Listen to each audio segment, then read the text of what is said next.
Բարև ձեզ սիրելի հայրենակիցներ, ձեզ հետ է Էդվարդ Անտենյանը։ Ողջունում եմ ձեզ Համայնհայության մայրաքաղաք Երևանից։ Այսօր հուլիսի 12-ն է 2026 թվական։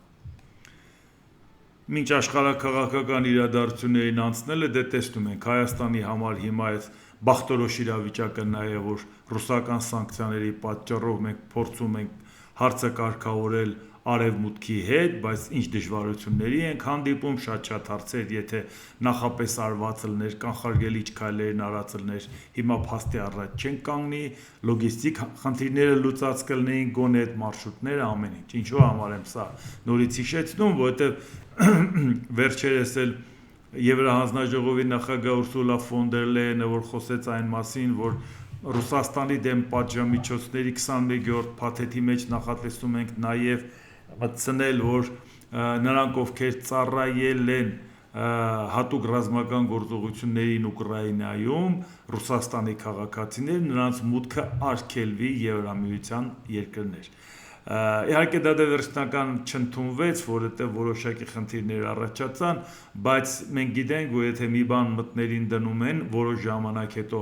համաձայնությունները ձեռք են բերում եւ հասնում են դրան։ Իսկ ինչու դա հիշացրեցի, ոգևորված տենց որ չկա որ չխոսեն վիզաների ազատականացման մասին, մանավանդ հիմա ամառային սեզոնը, այ տեսեք, վերջապես կբացվի, կգնաք Եվրոպա, ման կգաք, այս կանեք, այն կանեք, մենք է բանակցում ենք այն ռեժիմով ոնց որ մեր հետ են բանակցում, ոչ մեկի հետ չեն բանակցում, այ մենք տեսեք հասնում ենք նա, ոնց որ ասում էր նաև մենք այն երկիրն ենք, որը Եվրամիության անդամ չլինելով, թեկնածու չլինելով, մեզ այսպիսի արտոնյալ առևտրային ռեժիմ են տվել, այդ բոլոր այդ աննախադեպությունը գիտենք, բայց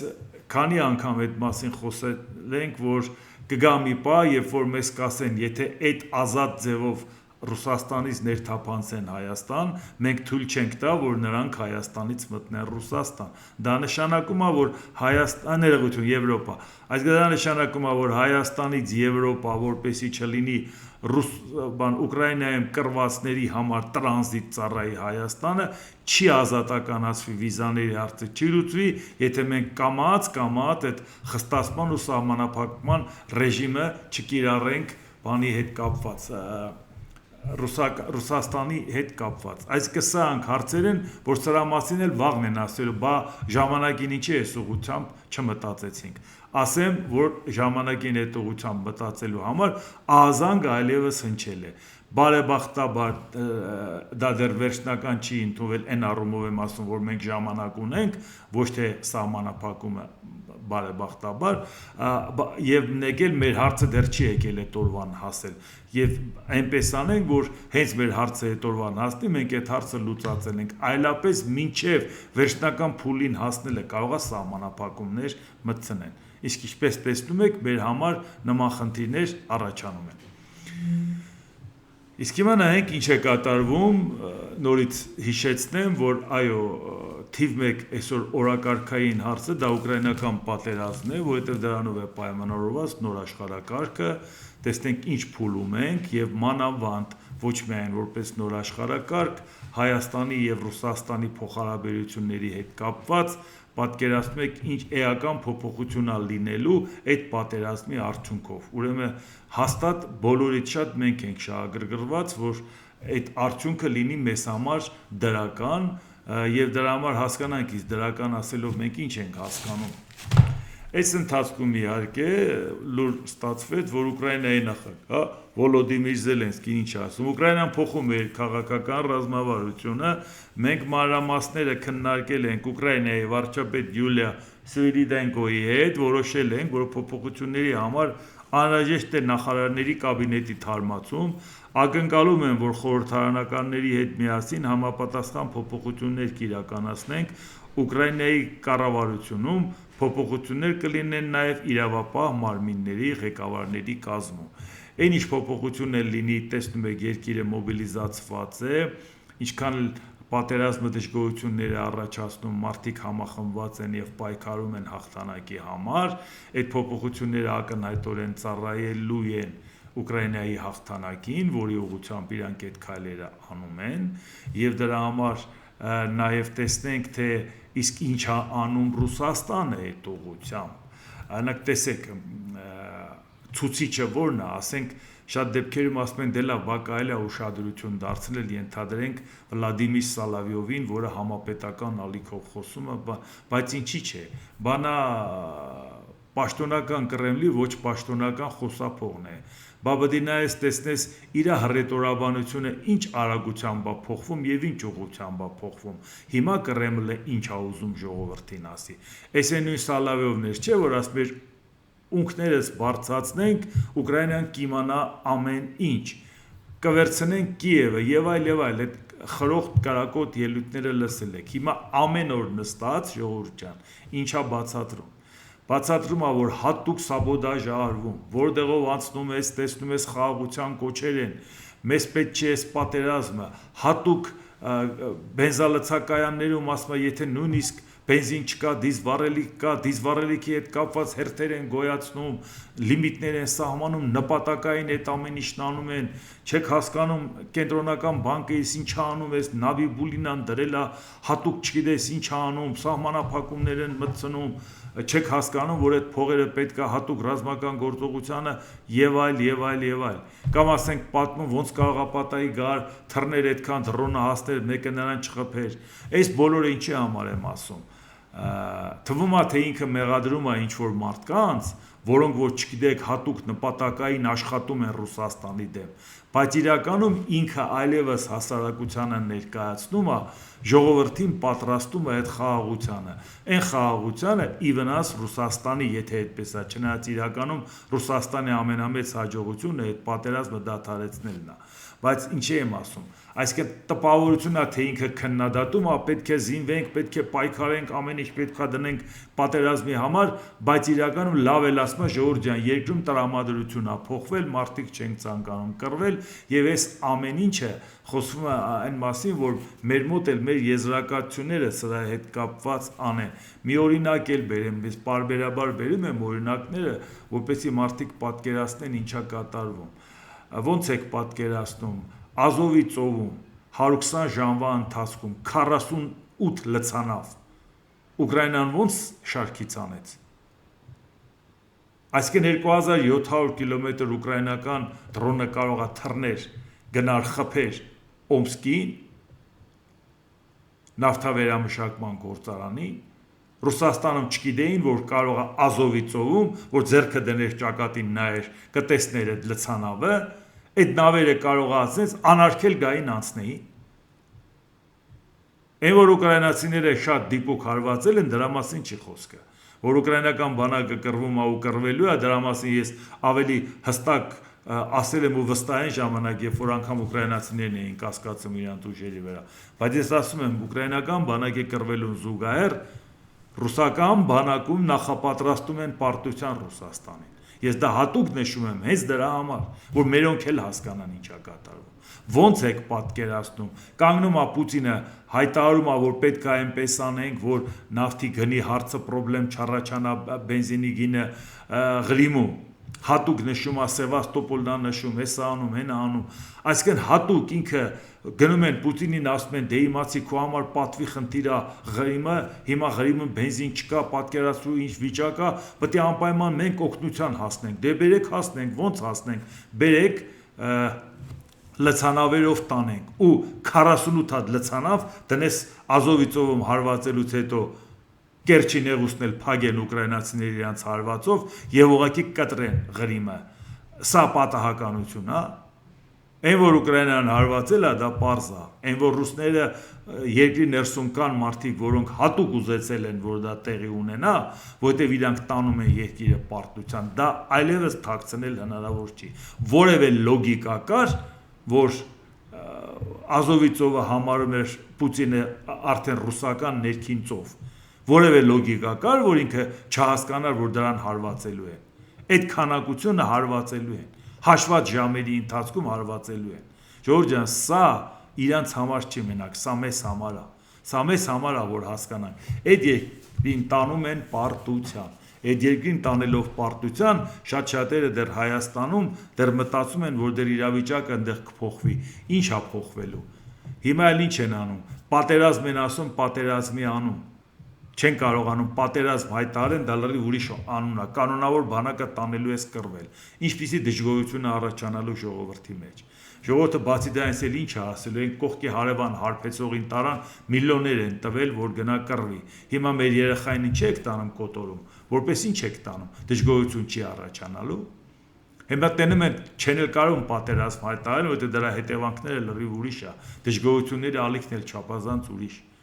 Հիմա էլ ռեզերվիստներին, որոնց ամսվա ընթացքում ինչ որ աշխատավարձեր են տվել, այդ ռեզերվիստներին են ասում, դե պարտավոր ենք անհրաժեշտության դեպքում քեզ տանենք, եթե պետք է լինի մոբիլիզացիա հայտարարենք տանենք, բայց մոբիլիզացիա հայտարարել տանելու համար նրա հետ դու պայմանագիր չես կնքել, որ տանես պատերազմ։ Ձևակերպումը պետք է փորձեն գտնեն այնպես, որ նրանց տանեն։ Դժգոհությունները շատ մեծ է, նախ նրանց քանակություն չեն կարողանում ապահովել, հետո դժգոհությունները չափազանց մեծ է։ Այսօր կռվելու ցանկություն չունեն։ Այո, ինչ որ մարդկանց նորից գտնում են, տանում են, հատուկ ուժեր աշխատում են, գնում են ինչքան հարբեցող ու հանցագործ կա, տանում են, ամուսնացնում են ինչ որ կանանց հետ եւ այլ կամ ասում են արի որպեսի գնան զոհվի, լավագույն բիզնեսն է, նրանք է փող են ստանում։ Ուսումնասիրում են, տեսնում են, որ մի քանի թեթևաբարով կանեք, այդ ընթացքում մի քանի տղամարդու հետ ամուսնացել են, թևներն էլ բռնել, տարել են, որ պայմանագիր կնքեն գնան։ Մի մարդը այս պատերազմի ընթացքում մի քանի անգամ հասցրել է այրի դառնալ, էլի, տենց ծանր ձևով, հուզված ձևով փողերը ստացել է զոհվածների։ Այս ամեն ինչը տեղյակ չեք ժողովուրդ ջան։ Այս ամեն ինչը մեր հայրենակիցները դրա մեջ ներգրաված չեն եղել, Ռուսաստանի կողմից չեն կռվել, հատուկ ջոկատ էին, բատալյոն էին սարքում, որ ապշում էինք, ասում էինք հայկական բատալյոն եք սարքում, որ գնա այնտեղ կռվի, փառասիրություն էր, հա ձեզ համար։ Բան է Պուտինի համար զոհվելը փառասիրություն էր։ Սա նաև հետ պահելու համար է ժողովուրդ ջան։ Իրանք արդեն իրանց հասարակությանը տրամադրում են մեկը մյուսին մեղադրելով, տրամադրում են, որ տանում են երկիրը պարտության։ Իրանք դա ընդունում են, չգիտես ինչու, բայց ամենադժվարը այդ ամեն ինչը ընդունվում է Հայաստանում։ Դա էլ ուղղակի որոշ, ասենք, Ռուսաստանի շահերը սպասարկողների համար դե դուք գիտեք դա ինչ ծանր է, բայց նաև շատ ծանր հետևանք է ունենում մեր երկրի համար, երբ որ իրական վիճակը Հայաստան պետության շահերից ելնելով չեն պատկերացնում ինչա տեղի ունենում։ Իսկ հիմա նայենք Իրանի հետ կապված հարցն էլ մեզ համար շատ կարևոր է, որովհետև մեր խաղաղությունը տարածաշրջանում առանց Իրան-Ամերիկա համաձայնության գալու հնարավոր չէ պատկերացնել։ Դա նաև իշխանություններն են խոստովանում, խաղաղության խաչմերուկի հետ կապված ուղղակի չէին պատկերացնում, որ սա կձգձգվի, այսպես անորոշ վիճակի մեջ կլինի։ Մի հատ հուշագիր ստորագրեցին, ոգևորվեցին, ասին տեսեք, այսինչ լավ է,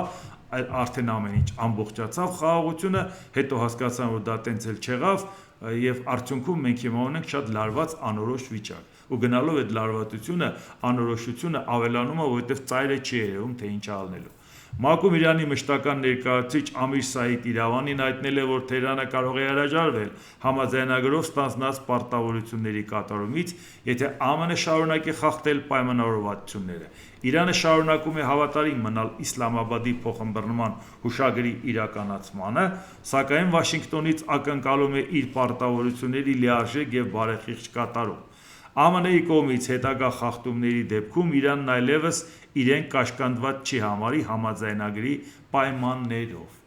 Հիմա դուք տեսնում եք մթնոլորտը եւ սա ՄԱԿ-ի ամբիոնից խոսում է սրա մասին, որ տեսեք մենք այլևս կաշկանդված չենք լինի պարտավորվածություն, այդ պարտավորությունները չի կատարվում։ Իրանի Իսլամական հեղափոխության պահապանների կորպուսը հայտնել է Հորմուզի նեղուցում երկրորդ նավն է խոցվել, բալիստիկ հրթիռներով թիրախավորվել է Կատարում գտնվող ԱՄՆ-ի ռազմավարական Ալ-Ուդեյդ ռազմաբազան։ Իրանի հարավին ԱՄՆ-ի հասցված հարվածներին ի պատասխան իրականացված գործողության շրջանակում հրթիռային հարված է ստացել Հորդանանում գտնվող Արքայազն Հասան ամերիկյան ավիաբազային։ Իսլամական հեղափոխության պահապանների կորպուսի օդատիեզերական ուժերը կիրառել են բալիստիկ հրթիռներ եւ խոցել բազայի ռազմական ենթակառուցվածքները, այդ թվում հրամանատարական եւ վերահսկման կենտրոնը, ինչպես նաեւ անօդաչուների համար նախատեսված անգարները։ Իսլամական հեղափոխության պահապանների կորպուսում հայտարարել են, որ հարձակումը դարձել է ԱՄՆ-ի գործողություններին տրվող կոշտ պատասխանի առաջին փուլը։ Ամերիկյան ուժերը ավելի վաղ ավիահարվածներ էին հասցրել Իրանի հարավի ափամերձ ռազմական օբյեկտներին և կապի աշտարակներին։ Այն, ինչ որ այս պահի դրությամբ մենք ունենք։ ԱՄՆ պաշտպանության նախարար Փիթ Հեքսեթ. Իրանը ծայրահեղ անհաջող որոշում է կայացրել, հիմա հատուցման ժամանակն է։ Իրանն այս գիշեր մի շարք հարվածներ է հասցրել Մերձավոր Արևելքում գտնվող ամերիկյան թիրախներին։ ԱՄՆ նոր հարվածների շարք է հասցրել Իրանի օբյեկտներին, թիրախ են դարձել հակաօդային պաշտպանության համակարգերը, ռադարային կայանները, ինչպես նաև հրթիռների ու անօդաչու թռչող սարքերի պահպանման ու արձակման վայրերը։ Հիմա լարվածությունը, ինչպես տեսնում եք, շարունակվում է։ Տարածաշրջանում դրա մեջ բնական է ներքաշվելու հետ կապված անպայման չի ուղիղ մասնակցություն ունեն, բայց իրենց խաղերն են կարգավորում այդ ուղղությամբ Ադրբեջանը, Թուրքիան, Իսրայելը եւ մենք էլ պետք է հասկանանք, թե ի վերջո բա մենք ինչ ենք անում։ Իրանի խորհրդարանի խոսնակ Մոհամմադ Բաղեր Ղալիբաֆը, իդեպ նա գլխավոր բանակցողներ էլի Իսլամաբադի բանակցություններում մեկնաբանել է Հորմուզի նեղուցի շուրջ իրավիճակի սրումը։ Միակողմանի համաձայնագրերի դարաշրջանն ավարտվել է։ Մենք նախազգուշացրել էինք, կամ դուք կատարում եք ձեր պարտավորությունը, կամ վճարում եք դրա գինը։ Իրականությունն արդեն թակում է դուռը, գրել է Ղալիբաֆը։ Սա նայեցինք եւ այն դեպքում, երբ որ տեսնում եք, որ Ամերիկան բավական ծանր հարվածներ է հասցնում, հնարավոր չի դա չնկատել, որ այդ հարվածները ծանր են, բայց ինչպես տեսնում եք, այդ ծանր հարվածները չի կոտրում Իրանին։ Իսկ մենք մի խնդիր ունենք, որ պատկերացնենք։ Ամերիկայի Միացյալ Նահանգների միջև ժամ առաջ Ռուսաստանին ռազմավարական պարտության տանելու հարցը չլուծի, Իրանի հարցը վերջնական լուծում չի ստանալու, նույնիսկ եթե փաստաթուղթ ստորագրեն, նույնիսկ եթե հրթիռակոծեն, նույնիսկ եթե Իրանը խաղաղվի մի կողմ քաշվի, չի լինելու դա, որովհետև պատճառների վերացման հետ կապված նախ պետք է որոշվի, որ Իրանը տեսնի, որ վերջ իր հյուսիսային դաշնակիցը, որի հետ նաև հույսեր էր կապում, որ քանի Ռուսաստանը չի պարտվել, իր շահերից ելնելով Չինաստանը Ռուսաստանի թիկունքին է եւ Չինաստանը նաեւ Իրանի թիկունքին է, այս առիթը իրանց համար շատ օգտակար է, շատ կարեւոր։ Այս հարցերի համար, այո, մինչեւ բանի հարցը չլուծի, Ռուսաստանի հարցը չլուծի, սենց անընդհատ այս խնդիրը շարունակվելու է։ Իսրայելի պաշտպանության նախարար Իսրայել Կաց. Իսրայելի վարչապետը բանակին հանձնարարել է նախապատրաստվել Իրանի Իսլամական Հանրապետության դեմ հնարավոր ռազմական գործողությունների։ Այսինքն նոր էսկալացիայի մասին է խոսքը։ Այս են Իսրայելն է, որը որ փաստորեն նաև փորձում էր նաև վերադասավորումներ անել տարածաշրջանում, իր դժգոհությունը հայտնելով Թուրքիայի նկատմամբ, Թուրքիան էլ մեղադրում ասում է դեմը ընտրությունները փորձում են նոր լարվածություն ստեղծի, նոր թշնամի ստեղծի, որը ընտրություններից առաջ կարողանան օգտագործեն, իրանց ցախողված քաղաքականությունը, որ Նեթանյահուն գիտի, որ շանս չունի, գոնե փորձի դա անել, այ տեսեք մի հատ նոր թշնամի է գտել, բայց միևնույն է դա էլ չի օգնելու Նեթանյահուի կառավարությանը այս հարցում։ Դրա համար մենք նայենք, որ այդ լարվածությունը վերաբերվում է նաև մեզ։ Իրանը գիշերը փակել է Հորմուզի նեղուցը։ Հայտարարության մեջ նշվում էր, չնայած նախազգուշացումների նոտարիական ուժերի աջակցությամբ մի քանի նավ փորձել են անցնել չհաստատված երթուղով, անտեսելով ուղղությունը փոխելու պահանջները։ Դրանից հետո Իսլամական հեղափոխության պահապանների կորպուսը հայտարարել է Հորմուզի նեղուցի փակման մասին անորոշ ժամկետով։ Հայտարարության մեջ ասում է, որ նեղուցով անցումը փակ կմնա մինչև տարածաշրջանում ԱՄՆ-ի ռազմական միջամտության դադարեցումը։ Մինչ այդ պահ, ըստ Իսլամական հեղափոխության պահապանների կորպուսի հայտարարության, նեղուցով որևէ նավի տեղաշարժ չի թույլատրվում։ Բայց Ամերիկան համաձայն չի Իրանի հետ այդ հարցում։ ԱՄՆ կենտրոնական հրամանատարությունը հայտարարել է Հորմուզի նեղուցը բաց է բոլորային նավերի համար, որոնք ձգտում են օրինական ճանապարհով անցնել այս միջազգային ջրային ուղով։ ԱՄՆ ուժերը գտնվում են պատրաստության վիճակում ապահովելու նավագնացության ազատությունը, չնայած Իրանի կողմից անհիմն ագրեսիային, վախեցումներին, սպառնալիքներին եւ կամայական հայտարարություններին։ Իրանը չի վերահսկում այս նեղուցը, շարժումը նեղուցով շարունակվում է։ Հիմա դե պատկերացրեք, այս երկուսը իրար հետ նստում են, բանակցում են, պայմանավորվածություններ են ձեռք բերում եւ այդ պայմանավորվածությունների արդյունքում տեսնում եք, որ անգամ հակասող հայտարարությունները արվում այս ուղղությամբ։ Իրանը հայտարարել է Մերձավոր Արևելքում ամերիկյան ռազմական օբյեկտների դեմ լայնածավալ պատասխան գործողության մեկնարկի մասին։ Իսլամական հեղափոխության պահապանների կորպուսի եւ Իրանի բանակի հայտարարությունների համաձայն հրթիռային եւ անօդաչու հարվածներ են հասցվել Հորդանանում,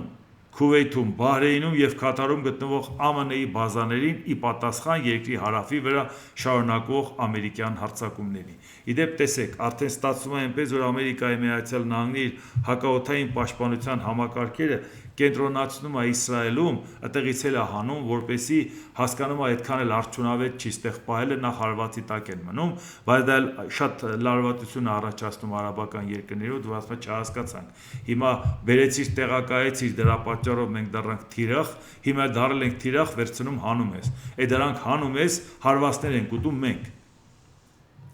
Եվ պատկերացրեք, որ իսկ մենք հարևան երկիր ենք Իրանի համար, եթե Ամերիկայի Միացյալ Նահանգները ներկայացված լինի Հայաստանում, բայց Իրանը համաձայնություն չունենա Ամերիկայի Միացյալ Նահանգների հետ, այդ թիրախը կդառնանք նաև մենք։ Մանավանդ որ իրանք զգուշացնում են, որ այդ թրիպը դա ամերիկյան մասնակցությունը մեր սրտով չի, մեծ երաշխիքները պետք ռիսկերը պետք է գնահատենք եւ այլ եւ այլ։ Չի եղել տես դեպք, որ իրանք այդ մասին մեզ չհիշացնեն։ Ինչքան լարվում է Ամերիկայի հետ, իրանք պարտադիր դա մեզ հիշացնում են։ ԱՄՆ զինված ուժերը մեկ շաբաթվա ընթացքում երրորդ հարվածն են իրականացրել Իրանի տարածքում գտնվող օբյեկտների դեմ։ Ինչպես հայտնել է Պենտագոնում, գործողությունը պատասխանն է եղել Իրանի Իսլամական հեղափոխության պահապանների կորպուսի կողմից Օրմուզի նեղուցում քաղաքացիական նավի վրա իրականացված հարձակմանը։ Հիմա մթնոլորտը պատկերացնում եք, այս ընթացքում Դոնալդ Տրամպը նաև անհանգստանում էր, որ կարող է իր հետ կապված մահափորձ կազմակերպեն Իրանից, դե ինքը իր կյանքի վրա շատ դողում է, բնական է,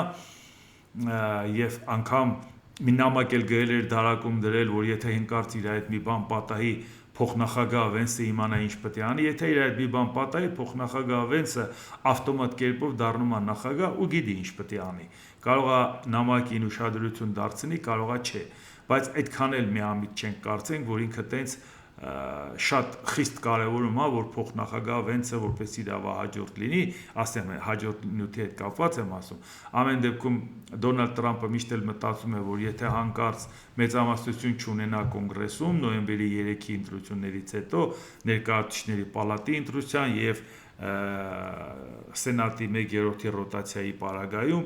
կարող է նաև գործընթաց սկսեն իմպիչմենտի, իսկ եթե իմպիչմենտի գործընթաց սկսեն, ապա ավտոմատ կերպով կարող է դառնա Ջեյ Վենսը, կարող է շատերի համար դա ընդունելի լինել նաև հանրապետական կուսակցության եւ իրանք անգամ դրան միանան բավարար չափով ձայներ ապահովել։ Դա որպեսի տեղի չունենա, ինքը պետք է ամեն ինչ անի, որպեսի մտքից դա հանեն, այսինքն Ջեյ Վենսի դիրքերը թույլատնի նաև մինչև այդ էլ է եղել է որ խոսել ենք որ Իրանի հետ կապված բանակցային ցախողումը ինքը գցելու է Ջեյ Վենսի վրա առավել ևս այն ժամանակ թե իմաստը որն է որ դրանով չզբաղվի պետքարտուղարը այլ զբաղվի փոխնախագահը փոխնախագահի լիազորությունների ծավալի մեջ չի էլի մտնում որ նա պետք է այդ կարգի բանակցություններ վարի հա կարող է նախագահը նրան պատվիրակի բայց ինչի է պատվիրակում դա հիմա ինչի եմ ասում որովհետև այն ինչի մասին որ կանխատեսում էինք հիմա դրան անդրադարձել են ԱՄՆ փոխնախագահ Ջեյ Վենսը կարող է հայտնվել ԱՄՆ-ի եւ Իրանի միջև հուշագրի խախտման շուրջ ստեղծված իրավիճակի գլխավոր պատասխանատուի դերում Պոլիտիկոյի հաղորդմամբ պատասխանատվությունը կարող է դրվել Վենսի վրա որպես բանակցությունների առանցքային մասնակիցներից մեկի։ Ինչու համար եմ սա ասում, հիշում եք, երբ որ Դոնալդ Տրամպը նոր էր ընտրվել եւ դեռ բավական լավ դիրքեր ուներ Իլոն Մասկը իր մոտ, խոսում էր, որ այո, հաջորդը պետք է լինի Ջեյ Վենսը եւ ինքը լուրջ ֆինանսավորում կապահովի եւ այլ, որը իհարկե դուր չեկավ նաեւ Դոնալդ Տրամպին, շատ արագ հասկացավ, որ հաջորդը որպես փոխնախագահ դառնա նախագահ, հավանականությունը շատ փոքր է, Ամերիկայի Միացյալ Նահանգների ընտրության այդ պրակտիկան ցույց է տալիս, որ փոխնախագահը անմիջապես հաջորդը նախագահ ընտրելու հարցը բավական բարդ է, շատ ենք խոսել այդ մասին նորից չկրկնեմ, եւ միակ ձևը որպեսի դա լիներ, դա Դոնալդ Տրամպի պաշտոնանկություններ, որի դեպքում եթե J.D. Vance-ը դառնար եւ պակաս ժամկետն աշխատեր որպես գործող նախագահ, մի ժամկետ էլ հանգիստ կարող էր առաջադրվել եւ ընտրվել։ Եվ դա կլներ Իլոն Մասկի պրոյեկտը, եթե ինքը չի կարող լնել քաղաքացիության պատճառով, Դոնալդ Տրամփն է չի կարող, ուրեմն կարող է լնել J.D. Vance-ը, իրան է ոնց կասի, ինձ կարող։ Բայց դա բնական է դուր չեկավ Դոնալդ Տրամփը, շուտ գլխի ընկավ, ինքը իր հետ կապված հարցերը լավ արագ կողմնորոշում է եւ հասկացավ, որ պետք է J.D. Vance-ը չունենա այն հնարավորությունը, որ այո, Իրանից հետո կլինի թե չէ դա հարցի մի կողմն է, բայց իր պաշտոնավարման այս ժամկետի ընթացքում հանկարծ նրա շանսերը որևէ մեկը դրական չգնահատի եւ դրանով խրախուսի իմպիչմենտի գործընթացը նոյեմբերի 3-ից հետո։ Դրա համար այս որ սա այդ ուղակի ասվեց, եթե ուղակի ընդհանրապես պոլիտիկոն դրան անդրադարձել էր, կարող նույնիսկ ես չասեի էլ։ Բայց քան որ սրա մասին մենք խոսել ենք, սա նշանակում է, որ այս հարցը Դոնալդ Տրամփի համար կարևոր սկզբունքային հարց է։ Եթե դիրքերը կորցրեց կոնգրեսում, ապա այդ դիրքերը այնպիսին չլինեն, որ բխի Վենսի շահերից, որպեսի իմպիչմենտի գործընթաց ձեռնարկեն։ Մնացած այլ դեպքերում իմպիչմենտի տակ ուղղակի չեն մտնել, որովհետև բարդ ընթացակարգ է, այնպես չի, որ դրան հասնել այդքան հեշտ է։ Գործնականում չի եղել այդպես բան, եթե նույնիսկ իմպիչմենտի գործընթաց սկսել են, բայց Ռիչարդ Նիքսոնը ինքն է հրաժարական տվել, այնպես որ պատճառը դա իմպիչմենտով չի գնացել, էլի։ Բիլ Քլինտոնի դեմ էլ նախաձեռնեցին, բայց էլի շարունակություն չունեցավ։ Ուզեմ ասեմ, ամեն դեպքում իր ապահովագրական քայլը Դոնալդ Տրամփը այս ուղղությամբ արել է։ Սա հենց պատահական արտահոսք չի։ ԱՄՆ պետքարտուղար Մարկո Ռուբիոն կոչ է արել Կուբայի ղեկավարությանը փոխել քաղաքականությունը, քանի դեռ ուշ չէ։ Տասնամյակներ տևած բռնաճնշումներից եւ կոպիտ վատ կառավարումից հետո Կուբայի տնտեսությունը գտնվում է ազատ անկման մեջ, իսկ նրա ժողովուրդը շարունակում է տառապել էլեկտրաէներգիայի անջատումներից, սովից եւ զրկանքներից, նշել է պետքարտուղարը։ Ռուբիոն ընդգծել է, որ Կուբայի իշխանությունները եւ էլիտան շարունակում են մերժել բարեփոխումները եւ դաշինքներ կնքել Միացյալ Նահանգների թշնամիների հետ։ Այս ֆոնին Վաշինգտոնը մտադիր է շարունակել օգտագործել բոլոր հասանելի միջոցները Հավանայից մխող ազգային անվտանգության սպառնալիքներին հակազդելու եւ երկրում քաղաքական եւ տնտեսական բարեփոխումների համար պայքարելու համար։ Իհարկե Կուբայի հետ կապված առաջի դեպքը չի, որ դեպքերը զարգանում են, բայց եւ միևնույն ժամանակ ինչի նորից այս հարցը առաջացավ, որովհետեւ այնուամենայնիվ ձգձգումը, որը տեղի է ունենում Իրանի հետ կապված, Դոնալդ Տրամփը ուղղակի ցանկություն ունի, որը մի հաջողություն ցույց տա, որ տեսեք Կուբան, որ մեր ազդեցության գոտին է, հիշում եք, որ դեռ ինքը հիշացնում էր Ջեյմս Մոնրոյի Ամերիկայի Միացյալ Նահանգների 5-րդ նախագահի դոկտրինը, որ Լատինական Ամերիկայի երկրների հետ կապված թույլ չտանք դրսի ազդեցությունը, իհարկե ինքը մի քիչ այլ ձևի է դա մեկնաբանում, այդ Մոնրոյի դոկտրինը իբր թե Ամերիկան ունի այդ գերիշխանությունը ազդեցությունը տարածել, ոչ, Ամերիկան իր վրա վերցնում էր, որպեսզի թույլ չտա ուրիշները տարածեն։ Բայց դեմի այդպես էր հարմար Դոնալդ Տրամփը հիմա ինչի համար Վենեսուելայից հետո նաև Կուբան, որը գոնե ցույց տա, որ եթե Իրանի հետ կապված հաջողությունները շոշափելի չեն, գոնե իր ռեգիոնում ինքը ցույց տա, որ ես որոշողը ես եմ, հարցերը լուծողը ես եմ։ Ներող կլինեք, դեռ առողջականս չի դզվել անընդհատ փորձում եմ բանանեմ։ Հա, ինչ եմ ասում, որ բայց ամեն դեպքում սրանք մանր-մունր հարցեր են, այն գլոբալ հարցերի հետ կապված, ինչը վերաբերվում է Ռուսաստանի հետ կապված պատերազմը, որով պայմանավորված է լինելու նոր աշխարհակարգը, որով այս ընթացքում էլ Եվրոպան զինվելու է, շարունակելու է զինվել, պատերազմը դադարել էլի շարունակելու է զինվել, որպեսզի դառնա բևեռ, որովհետև կյանքը ցույց տվեց, որ պատերազմական իրավիճակում հասան նրան, որ իրանք լավ էլ մոբիլիզացվեն, հասկանան, թե ինչքան սխալներ կային կամ փափուկ ապրած ժամանակ չէին նկատել ինչ խնդիրներ կա, հիմա այդ ամեն ինչը իրանք ուղեն եւ գոնե բարեբախտաբար դառնան ուժի կենտրոն, դառնան երկրորդ բևեռ Միացյալ Նահանգների հետ միասին, որը ես դեռ ժամանակին կանխատեսում էի, եւ հաջորդն էլ Չինաստանին ասեն, երկուսով քեզ երրորդ բևեռ ենք ճանաչում որպես մեր գործընկեր, բայց դու էլ չափիդ մեջ մնաս եւ մենք հարմար գործընկեր լինենք ու այդ դաշտում Ռուսաստանը չի լինելու։ Այսինքն Կուբան կլինի, Վենեսուելան կլինի, նորից Գրենլանդիան կհիշի, թե ինչեր կանի, չի փոխելու դա մեկ սկզբունքային կռիվ կա դա Ռուսաստանի հետ կապվածն է այդ հարցը մինչև չլուծի դա հաջողությունը չի ունենալու ԱՄՆ-ի Թենեսի նահանգում Ֆրենչ Բրոդ գետի վրայով անցնող Interstate 40 ավտոմայրուղու կամուրջը պաշտոնապես ստացել է ԱՄՆ նախագահ Դոնալդ Թրամփի անունը Միջոցառմանը մասնակցել են ԱՄՆ ֆինանսների նախարար Սքոթ Բեսենթը, նահանգային իշխանությունների ներկայացուցիչներ եւ նախագահի հարազատները։ Ինքը Թրամփը արարողությանը չի մասնակցել, նրան ներկայացրել են քույրը Էլիզաբեթ Թրամփ Գրաուն եւ հարսը Էն Մարի Թրամփը։ Հիմա դուք տեսնում եք, ինչի մասին է խոսքը,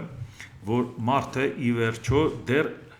կարծում է, որ այս մի կամուրջն էլ եթե դնեն իր անունով Եվ մեկ էլ տեսեք, կամրջի վերանվանումը տեղի ունեցել նույն օրը, երբ Ֆլորիդայի Palm Beach միջազգային օդանավակայանը պաշտոնապես ստացել է President Donald Trump International Airport անվանումը։ Այս այրոպորտի մասին խոսել էինք, բայց այս կամուրջի մասին չէինք խոսել։ Հիմա պարզվում է, որ կամուրջի այս ծայրն ու այն ծայրը Դոնալդ Թրամփը գրելու են, դա որակապես փոխելու է կամուրջի թողունակությունը եւ մարդիկ ողջևորված դրանով գնալու են եւ Դոնալդ Թրամփն էլ մի քիչ ասենք իրան լավ ազգալու եթե ինքը հասցնի գոնե իր պաշտոնավարման երկրորդ ժամկետում գոնե մի ասենք քանի տարեկան է 80 են վաղ կլինի 82 գոնե մի 82 օբյեկտ իր անունով կոչի կարող է ինքը համարի որ այս կյանքում իզուր չի ապրել որովհետև դրանից ավելի կարևոր բան երևի իր համար չկա։ Վերջերս էլ ասում էր գնացել եմ ստուգվել եմ, մոտս ամեն ինչ լավ է։ Ես չգիտեմ ով է ստուգե, բայց եթե ստուգողներն էլ են այս ձևի պաշտոնյաներ, որոնք որ օրը մի բան դնում են իր անունով, որ իր սրտով լինի, կամ ինքը ճնշում է, կամ առանց ճնշելու իրանք փորձում են հաջողանալ շատ վատ է դա Ամերիկայի Միացյալ Նահանգների համար։ Ամերիկայի Միացյալ Նահանգները աշխարհին օրինակ է ծառայել, էլի, ասենք այս մարդը այս ձևով հիմա մարդիկ, որ ասենք դա լսում են, իրանց լավ են զգում, որ այսինքն իրանց նախագահը երկրի այս աշխարհի այս խնդիրներն իր վրա, մեկ էլ մի հատ ուրախանա, որ ասի, այնտեղ մի հատ փողոց են իմ անունով դրել, բա մի հատ կամուրջ է մնացել, ինչի՞ չեք դրել։ Բա մի հատ օդանավակայան ինչի՞ չեք դրել։ Այս ինչ է, ինձ չեք գնահատում, ու ասենք իր ենթակաները բացատրեն, որ ինքը արժանի է, որ իր կենթանության օրոք այդքան բան դնեն ժողովուրդ ջան։ Իրոք սա խայտառակություն է, եւ դրա համար ասում եմ, հույս ունենանք, որ հաջորդ եկող նախագահը, ով որ կգա Դոնալդ Թրամփից հետո կհասկանա, թե ինչ խոցելի բաներ առաջացավ, որ հաջորդը անի ամեն ինչ, որպեսզի հանկարծ Ամերիկայի Միացյալ Նահանգներին հետ չմղեն, էլի այդ դիկտատուրայի ձգտումը, որը որ իր մոտ կա, որևէ ձևով իհարկե իրան չի հաջողվի Ամերիկային տանել, ժամանակը կարճ է չի հասցնի, բայց ինչպես տեսնում եք, նպաստող գործողները բավական շատ են։ Մի քիչ երկար պաշտոնավարեր կարող է հասցնել ինչ որ բաներ անել։ Իդեպ, երբ որ ասենք ուկրաինական պատերազմի հետ կապված խոսում ենք ու նաև ասեցի, որ Իսրայելի հետ կապված էլ այս արչեւում ընտրություններն է եւ նրանց ինքն էլ փոխեցում էր քաղաքականությունը փոխել, իհարկե Բարբերաբար նաև հարցը առաջանում է հայոց ցեղասպանության հետ կապված հարցը ի վերջո մեզ օգուտ էր թե վնաս կամ մեզ ինչ հասկացանք իր շահերից էր բխում, բայց մենք դրանից օգտվեցինք թե չէ կամ իշխանության վերաբերմունքը պարզասառը պետք է լիներ, բայց ի վերջո լավ իշխանությանը դնենք մի կողմ մեր պետության համար ինչպիսին պետքա լիներ, այն ժամանակ հիշում եք, որ մարդիկ դեռ խոսում էին, որ Ուկրաինայի հետ կապված, որ խոսում էին, ասում դուք չգիտեք, ինչ որ բաներ լսել էին, էլի, որ հрьяաները ժամանակին այդտեղ պետություն են ունեցել եւ դրա պատճառով իրանք ուզում են ուղղակի վերացնել Ուկրաինան, որպեսզի գնան ընդեն ապրեն, Իսրայելից դուրս գան գնան ընդեղ ապրեն, այ դուք տեսեք, երբ որ հենց Ռուսաստանն առաջ էր գալիս, բացատրում էին, որ տես դուք չեք հասկանում, ասում եք Ուկրաինան չի պարտվելու, բայց տեսեք Ուկրաինային հատուկ տանում են պարտության, այդ լրիվ հրյաների ծրագիրն է, տանում են պարտության, որպեսզի կարողանան Ուկրաինան վերցնեն, դարձնեն իրանց համար պետություն։ Իհարկե, բայց հիմա տեսնում եք հակառակ գործողությունն է գնում, գոնե հիմա հասկացաք, որ ինչ որ միտեղից ինչ որ մի բան լսելը բավարար չի, որ դուք պատկերացում ունենաք ինչի մասին է խոսքը։ Այո, դարերի, եթե չասենք հազարամյակների պատմություն ունի Ուկրաինայի եւ հրյաների հարաբերությունը։ Դա նորություն չի, դա եթե դա եք լսել, հասկացանք։ անգամ խազարների ղաքանությունը, որ այնտեղ որ կար, դեռ 8-րդ դարից մինչև 13-րդ դար։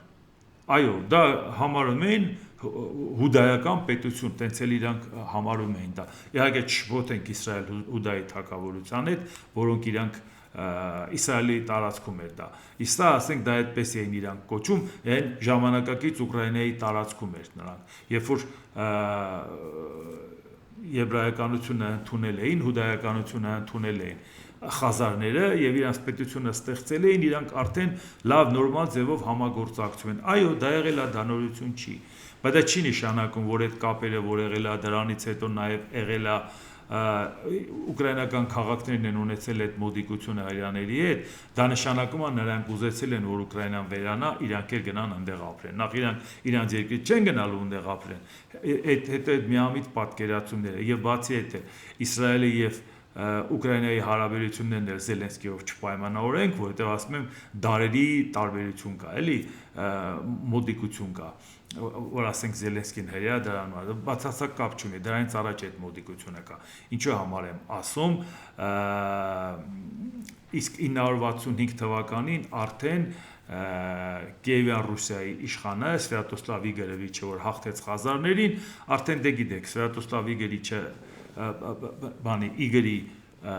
տղաներ, Իգորին 945 թվականին սպանեցին, Իգորն Ռյուրիկի բաններ տղեներ, դե Օլեգը 882 թվականից որ Կիև եկավ, ինքը ռեգենտն էր, Իգորը անչափահաս էր, ինքն էր ղեկավարում, էլի, Ռյուրիկը տղեն ինքը չէր։ Իգորին սպանեցին, եկավ Սվյատոսլավ Իգորիչը, իրանից հետո դե քրիստոնեությունը 988-ին Վլադիմիր Սվյատոսլավիչը ընդունեց։ Ուզեմ ասեմ, Սվյատոսլավ Իգորիչը հաղթելով խազարներին, այդ պետականությունը վերացրել է խազարների, այսինքն այդ կապը դրա հետ կապված։ Ինչի համար եմ ասում, ոչ թե հрьяաները շահագրգռված էին, որ Ուկրաինան տապալվի, որպես իրանք գնան այնտեղ ապրեն, ընդհակառակը իրանք շահագրգռված էին, որ Ուկրաինան, որի հետ դարերով ու հազարամյակներով մոդիկություն ունեն, այդ երկիրը հզորանա ուժեղ բանակ ունենա եւ միայն իրանք Ամերիկայի Միացյալ Նահանգների հույսով չլինեն, այլ նաեւ Ուկրաինայի հետ կապված ունենան նորմալ իդեմս Ուկրաինայի տեսնեն լավ բարեկամ պետություն։ Սա ինչու համար եմ ասում, որ այսօրվա Իսրայելի վարած քաղաքականությունը շատ խիստ խնդիրներ է առաջացնում անգամ եվրոպական երկրների մոտ, որովհետև շատերը չեն կիսում Նեթանյահուի քաղաքականությունը, բայց վաղը եթե Նեթանյահուի քաղաքականությունը չի լինի, շարունակություն կլինի, իսկ Ուկրաինան էլ այնքան իր դերակատարությունը կմեծացնի, որ նաև ազդեցություն կունենա նաև մեր տարածաշրջանի վրա, փոխարինելով Ռուսաստանին։ Չմոռանանք, որ այդ ժամանակ էլ հանկարծ չասենք, լավ, հիմա ես ասում եմ, որ սա լավագույն ժամանակը չի Իսրայելի հետ հարաբերությունները կարգավորելու, շատ ենք այդ մասին խոսել, հաստատ լավագույն ժամանակը չի, առավել ևս գնացող կառավարության պարագայում, բայց